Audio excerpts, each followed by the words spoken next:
Hello, everyone. Welcome to episode 215 of Show Viewers. Today we'll be going over episode 1170 of the One Piece anime. So this episode starts off with us seeing directly where we ended the last episode, where Gabon is preparing to face off against Luffy and Zoro for the key to Loki's chains, obviously. But yeah, so we see as this battle starts off, and oh my goodness, this episode had some of the best animation we've seen in recent One Piece history. Like, it was genuinely beautiful. So like the fight starts off with us seeing as Luffy is not really taken too seriously, and Gabon's just dodging all his stuff with observation haki.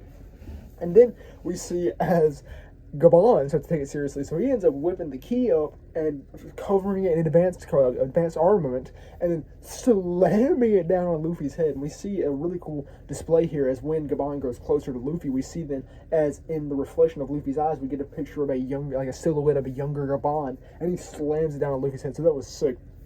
We see then as Luffy gets back on, he's acting a little bit more serious this time, but ultimately Gabon gets him once again. He throws the key down Luffy's gullet, and we see Luffy getting his body for a second. And then he's able to get the key out, and it ultimately ends up going Gear 5.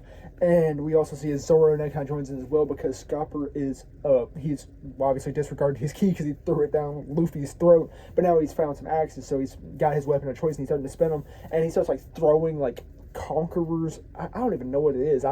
Energy slashes essentially at Zoro and Luffy, and we see ultimately as they're able to dodge this, and they prepare to give their full-on attack at Gabon. This is very well animated as well. Just as they're preparing to run and stuff like that. I love how Toei mixes simplistic animation, simplistic colors so well with very complex animation. It's just super cool to see, and I love that juxtaposition there. But yeah, so we see that they prepare to run after them, and then Gabon ultimately goes, I quit, because he was just kind of testing them, and they end up running by, and they're like, yo, dude, why'd you do that? It's like, you almost you were trying to kill me, and Luffy says, and Gabon's like, nah, it's cool now, go take the key. And we see why he was testing them, because Shanks had previously obviously been out on Elbaf and went and saw Gabon because they have connections, because of both of them being on the Pirate King's crew, or Goldie Roger's crew.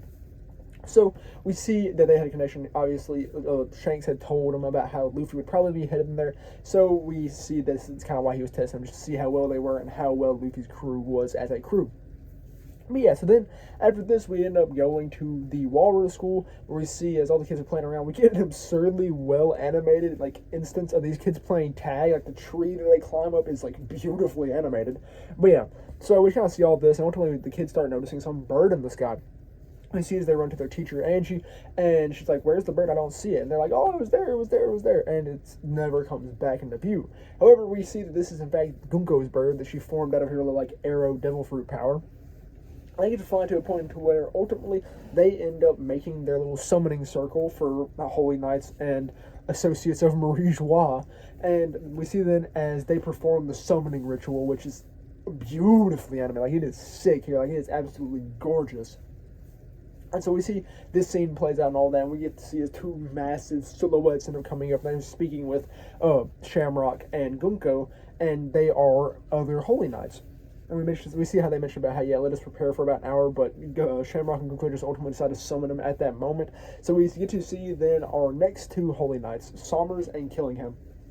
And Killingham was done pretty well here. And also, I think Sommers honestly got an improvement, because how I imagine him in the manga, how I see him in the manga, I'm it's kind of bum me a little bit. No, he actually looks really cool here, and he actually has aura in the anime as compared to in the manga, where I don't really feel like he has aura. And I feel like he'll lose some of that once he actually starts getting into action, because Sommers is kind of a goofily sadistic character, if that really makes any sense. But yeah, so we ultimately see as they end up coming in, they get suited up, and we then see as they are tasked, Gunko, Killingham, and Sommers are tasked with capturing all the children.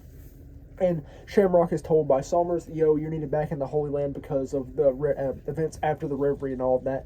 So we then see as Shamrock prepares to head back, and now the three Holy Knights are preparing to begin to capture the giant children on Elbaf. And they're trying to just figure out how to do it, actually, because Sommers like, well, we can't just throw them in a bag because they're massive.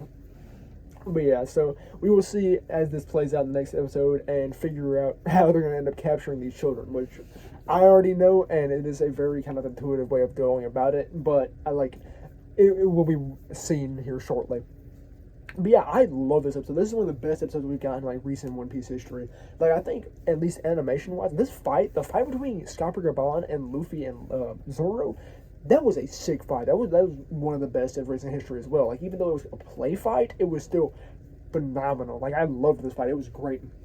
Like I can't really even think of like animation quality wise. This episode had like similar animation quality to when Luffy was fighting the Gorosei on Egghead. Like the first couple of episodes there, like it was that level, and I don't even know why it had to be that level. Because like I said, there was one point when these kids were just playing tag, and it was animated absurdly well.